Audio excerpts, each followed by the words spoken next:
Jason's indisposed this morning, but we've also got some pretty cool stuff to share with you all today. So give us a shout out as you jump online. Let us know that you're there, and we'll start getting kicking real soon. I don't have as fancy cup as Jason for the Wealth Copy Chat, but I thought Back to the Future might be a good one to bring out in the theme of some of the things that we'll chat about today. Today, we're going to run through a little bit for business owners, accelerate wealth, remove risk, and minimize tax. Morning, Alison. Good to see you here. As always, Kelly, morning. It's early over where you are. Very early. Early risers. And Sharon, good to see you, Shazza. Looking forward to catching up with you soon as well over the weekend at one of our business learning opportunities. Let me just close this. Who else have we got here? We've got Kellyanne. Welcome. Good to have you here. So it looks like we're getting the usual gang on board. As I said, filling in for Jason this morning. He's currently indisposed, but we've got some cool things to chat with you about. We're running a special event tomorrow, which if you want, you can be a part of, and I'll take you through what that looks like. And I thought I'd also have a little bit of a chat with all of you about the most recent headlines that have been smashing us last night, about $58 billion wiped off the Australian market, and let's just maybe have a little bit of a cut through and have a look and see how much is really behind it. Morning, Luke. Good to have you here, mate. So actually, I think this is my first Wealth Coffee Chat. So gang, please let me know as we go through, and if I'm doing as well as Jason, or if I need to lift my game. Just tell me to lift my game if I need to sharpen the axe a little bit. But here we go, gang. Morning, Karen. All right. So first of all, I'll just introduce you to a little bit of an initiative that we've got happening tomorrow. So Jason and I have been working on something pretty much ever since we started Wealth, Wine and Wisdom. What have we got here? We're watching closely, looking forward to your feedback, Alison. So I don't want to drop the ball. I want to make sure that we are on the button this morning. But we've got the whole gang here, which is great. Brad, awesome to have you on board. How's the mosquito bite? Brad, Jeepers Creepers, you already know. So for those of you who don't know, the reason why Wealth, Wine and Wisdom hasn't been happening for the last few weeks is because I went to Arataki, took a break. I kite surf. I help a mate of mine from Kite Republic with kite tours over to the beautiful Arataki. And of course, I have a great time as well. And I got bitten by a mosquito. Now, I'm not sure if you can see this, but I was actually in hospital last night because scratched the surface of it. And yesterday, all of a sudden, it was like a staph or some sort of infection just started eating through my ear, which was pretty scary. So, it's not all beautiful palm trees and things like that in the wonderful tropics. It can be quite treacherous. But anyway, gang, that's enough about me. Let's get into it. As I said, Jason and I tomorrow will be running what we're calling the exit plan. And this is the culmination of a lot of the strategies and a lot of the structure that we've been putting together over the last 3 years, combining both of our minds from both, and this is for business owners specifically, for all of the investors. In a minute, I'm going to chat to you about inflation and the knockoff of a significant amount of money, and obviously the Twitter junkies and the clickbait journalism is rife and well, but let's just calm all of that down. So I'm going to get into some of the inflation data and some of the stock market stuff in a moment. But as I said, for small to medium business owners, Jason and I are launching tomorrow an initiative that we've been putting together called the Exit Plan. And this is ultimately the culmination of our mutual journeys brought together in a symbiotic way. And what I mean by that is Jason's been a business owner for, 30 years. Pretty close to that, I would say, and had a lot of knocks along the way. I was in the investment banking, corporate banking arena, whereby we used to sort of attack things from top down. And so we used to be a predator in the mergers and acquisitions space for many years. So the two of us have a fairly unique knowledge set that when you bring them together, it can help business owners protect themselves against the dangers that they don't even know exist. help them protect their business and their family, and basically what we call a lifetime of effort, everything that you've worked for over the course of your life, help you protect that. Right, we can, using those strategies, we can help you accelerate wealth as well. Because a lot of business owners, everyone thinks business owners are wealthy because they drive a nice car, but we all know as business owners that's a tax deduction. So true wealth, how do you build that as a business owner when you're focusing on so many other things?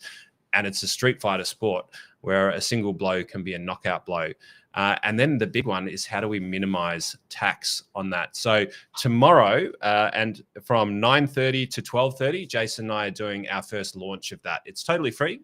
So if you guys want to come along, if you're a business owner and you want to learn how to protect your business better, you want to accelerate your wealth, how to protect or remove risk, and minimize your tax, we're going to be talking about our system and processes to how to do that. So if that's you and you'd like to join us tomorrow from 9:30 to 12:30, write exit plan in the chat or in whatever social stream you're coming in on. Write exit plan in there and we'll send you a link so that you can register for that event. As I said, we're pretty psyched to be bringing it out. We've been working on it for 3 years and in the process of writing a book on it as well. So for those of you who are keen to join us, write exit plan.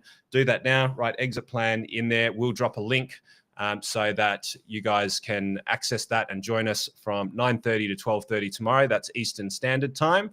Oh, wow. Okay, cool. So there's a number of you who are super interested, which will be awesome. We'll love to spend the time. You guys know that Jason and I love to wax lyrical about this sort of stuff. And this is us ultimately putting our brains together so that we can help business owners navigate what is a treacherous field. I don't know if you all know it, but here's the statistics, and this is American statistics, but it's the biggest sample size that we use. Out of 28 million businesses are launched every single year in America. Of those businesses, only 4% of those businesses actually get above $1 million in revenue. And only 0.4% of those business owners will actually get above $4 million in revenue. And then the statistics drop off very, very rapidly. And that's because business is one of the toughest sports that you can engage in, bar none. It is a take no prisoners. It is a jungle. Everything is out to eat you. There are no friends around. Or if you find a friend like Jason and I have with each other, the journey is much, much easier, but it is still walking through the Amazon where everything wants to eat you alive. Great opportunities there, but ultimately a single wrong step can see 10 or 15 years blow up just because you weren't aware of something. And in our mutual journeys, we have either blown up or been blown up multiple times. And what we're here to share is ultimately all of the things that we now know in order to protect that business, to be able to minimize the tax and be able to grow the wealth for business owners. So that's what we're going to be chatting about tomorrow. And by the looks of it, there's already somebody who's already registered. You might have seen it on Facebook. One of the advertisements that Jason and I had out there, we were swearing like troopers through it. So I was interested to see how it goes. But really looking forward to running through that. 9:30 to 12:30 tomorrow on Friday. It is tomorrow. Yes, it is. And again, if you want to join us, write exit plan in the chat and we'll make sure that we drop in a link for you. Keep an eye out because it won't be straight away, but it'll be this morning so you can register for tomorrow. So gang, Wealth Coffee Chat is all about updates and letting people know about what's happening in the world and the market. And because tomorrow we'll be doing the exit plan, we won't be doing Wealth, Wine and Wisdom. That'll be back the following week. But I thought that who'd like to have a little bit of a chat about this inflation data stuff, right? Who'd like to have a chat about who got the shit scared out of them when they said, 58 million wiped out of the share market last night? Just let us know. Just put a Y in the chat box if that was you. You saw the headlines, you freaked out a little bit. Or if you were just like chilled about it, just put a C in the chat and let me know that you were chilled because you kind of listen to Jason and I and you understand that quite a lot of the time this stuff is just clickbait. Temporarily worried? Yeah, Alison, totally. Aaron, yeah. But fair call, right? It's a big headline that goes out there. Calm, Bradley, which is awesome. And you know the drill, right? So let's have a little bit of a look behind the scenes as to the reason why. Oh, look, I think that the headlines are ridiculous. I think there's opportunities that are available to us as a result of it. But let's have a little bit of a look. let's have a look-see, gang, as to what's going on. So I'm going to share with you something from Bloomberg, which is one of my favorite sites to look at. So if you guys don't like clickbait journalism, or you just get sick and tired of it, what's the best for you? I reckon it's going to be this one. If you're a bit sick of it, have a look at the publications that you look at. You know that Jason and I love our Fin review, although we've sort of gone off it a little bit of recent times. But ultimately, Bloomberg, great source of data. They've also got a live stream. I've got no reason to plug them other than I think that it's just a good source of data. So what we're looking at here is we're looking at the S&P 500. So the S&P 500 is effectively an index that is the representation of the top 500 stocks in the US, right? So as you can see here, last little bit of time, took a fairly aggressive dive, and they called it a tech wreck. It's actually had about 20 different names in the last 24 hours, which is awesome. You know, the big tech sell-off, the big tech wreck. Well, ladies and gentlemen, the tech sector has been sold off pretty aggressively ever since interest rates started to rise. So there's really no new news in that. It's old news with a new headline, right? So we knew, and we've talked about it a lot, that those big tech stocks, you know, that are what we call growth stocks. And growth stocks are stocks that, you know, when interest rates are low, benefit greatly because their ability to leverage, they basically borrow money for nothing, and then they go and deploy that into tech sectors, and they can turn around and make a lot of money, right? But there's not necessarily a lot of income coming in as a result of that. It's the growth story. You know, where are things going? As opposed to value stocks, which are value stocks that have solid income streams that back the story, not just growth at all cost. Now, what's happened last night is, or the other day, was based off US inflationary data. So if we have a little bit of a look at the US inflationary data, like, it's not a great picture, and it's not a great picture out here in Australia either. So if we have a look at the 12-month percentage change in the consumer price index, so this is inflation. This is the costs of good change in the US over the last 12 months, right, to July. So this new data for here is going to be updated over the next week, right? And that's what a lot of these headlines are about. So we can see here, energy, no surprise, it's still up, and it will be up for a little while until, you know, the Ukraine potentially stabilizes, or our market and our energy market starts to be able to mobilize a little bit more aggressively. But it takes time for this to mobilize around the US, around the world. So this isn't anything new to us. This is old news. We know that it's around, and we know that we have to deal with it. Food, we've talked about this probably in Wealth Coffee Chats with Jason, but also in Wealth, Wine and Wisdom. Food, again, that's significant. Energy drives food prices as well, because we need to fill the trucks in order to get the energy out there. So these two are still the big anomalous parts that are driving a lot of inflation, right? This isn't new, right? It's just been packaged up in a headline, and markets have reacted as if this is brand new news, right? So all other items, still 8.5% change, which is fairly significant, but we've come off times of very, very low inflation for a very long period of time. So the reason why I bring this up is really when we're talking about the change, and now this is going to get a little bit busy, but just follow with me, right? What we're looking at here in the right column is a 12-month percentage change, right? So how much has the consumer price index, so inflation, how much has that changed since 12 months ago? So when we look at the right column here, we go, okay, well, it's up 8.5% since July 2021. Right? Now, they're actually expecting it to be about 8.5% again for next month.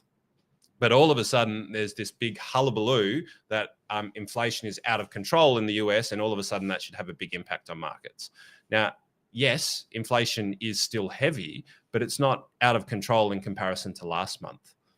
Right? So this is where we need some relativity. If you really wanted to have a shit fit, I'd say that potentially the shit fit would have happened in June, where it was almost 10% change.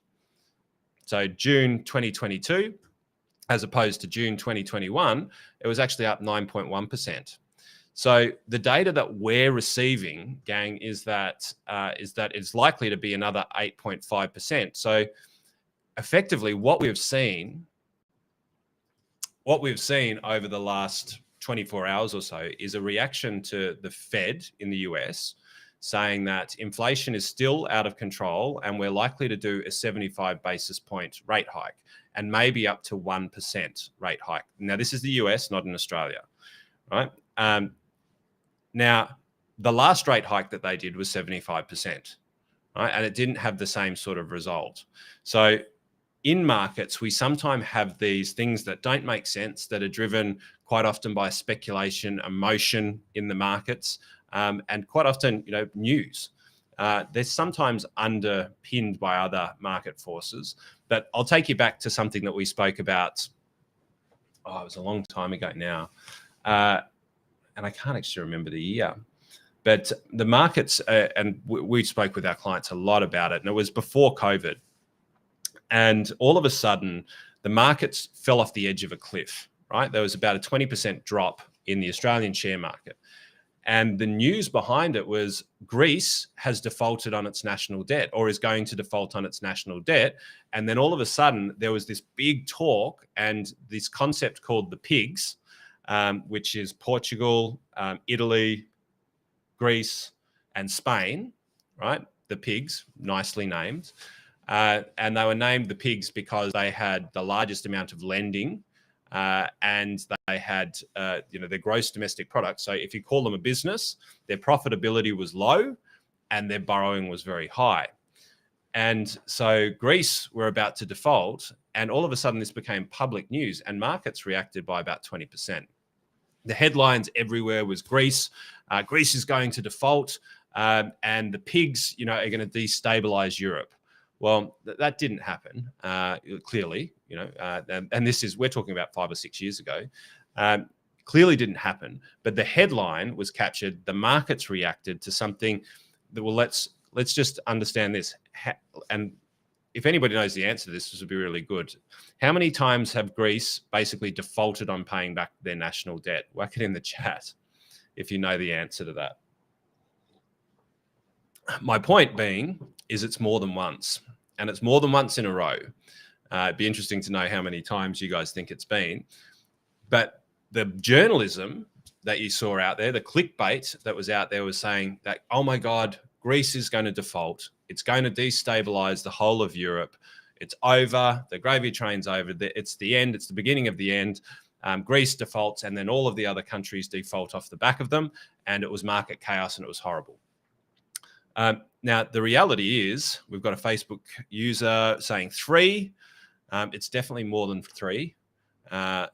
I'd venture to say that if some of you have teenage kids, that's probably representative of how many years it's been since Greece has actually honoured its debt. I don't actually know the answer.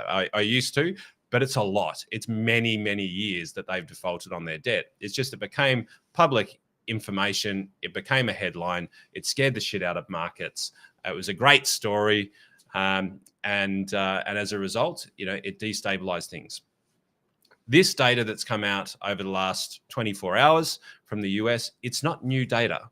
We knew that energy prices are high. We knew that inflation is still high based on energy and food prices over in the US. We knew that the Fed was likely to come out and raise interest rates by 7.5%. Right? This has all been broadcast out. And if anything, if you want my opinion on it, is that Powell is projecting out to the market like he did in lowering rates, but it was just more fun when he lowered rates, because we knew when you lower rates, the markets were going to go flying up. So it was a lot easier. But he's projecting out so that it's not a shock to the broader economy and to the US. So if we know that there's a likelihood of a 50 to 100 point basis rise, which is 0.5% to 1% increase in the cash rate in the US, then the market can start to plan for it. So, gang, my take on this is that, yes, it's bad that markets dropped and there was a 2.5% drop off in markets. It happened quickly. But if we have a look at it, let's just have a quick look at the S&P, sorry, the ASX 200. Let's have a look at a little bit of a look-see at that over the past month, right? So we're just having a look at no warp statistics here. So this kind of drop that we've actually seen, well, it happened, but it happened over the course of maybe 2 weeks or a week and a half rather than an instantaneous kind of 1.5 day type of a slide. So this type of movement happens in markets all the time. If we have a look at what's been happening over the last 6 months, you can see that this type of volatility has happened before, right? We are in times of heightened volatility of markets, right? But when we have a look at markets over time, then markets stabilize. And as Jason would say, this thing's a marathon, not a sprint. We're not good time Charlies here. Hopefully I got that right. Let me know if I didn't. I've heard him say it a few times. But ultimately, gang, I think that there are opportunities that come from these moments. They're not things to destabilize your long-term strategy. It's noise out there that, yes, it's interesting. And it's interesting that it creates conversations like we're having this morning. And hopefully you've found that this has been a valuable one. Hopefully I've represented Jason well on the Wealth Coffee Chats. But gang, hold tight to your strategy. Hopefully all is well. Don't freak out too much when you see the journalists all vying to find who can come up with the most traumatic headline out there. Because if you do, we're all going to be seeking the work of psychologists in order to be able to get through the news weekly. Maybe we should call it Psychologist News Weekly. But anyway, gang, that's it from me about the inflation buzz. Give us a yes if you thought that was valuable. If you think that I can better my game, put a B for Andy. You got to better your game. It wasn't as good. But just recapping, if any of you want to join us tomorrow, 9:30 to 12:30, Jason and I will be running through the exit plan with Marcus, who's an amazing host as well. And we're going to be talking all things about how to accelerate wealth, remove risk, minimize tax for business owners out there. Ultimately, the shared wealth of knowledge that the two of us have got in and around small to medium business, so that we can help you navigate it and make sure that your lifetime of effort is appreciated, is honored, and ultimately exists for a lifetime. So if you would like to be a part of it, write exit plan in the chat, and we'll look forward to catching up with you tomorrow. And Jason will be back for a Wealth Coffee Chat with you guys real soon. Thanks, gang. Have a great week. Look forward to seeing some of you tomorrow, and appreciate all of your feedback and participation, gang. Love you all. See you. Oh, that's it for another Wealth Coffee Chat.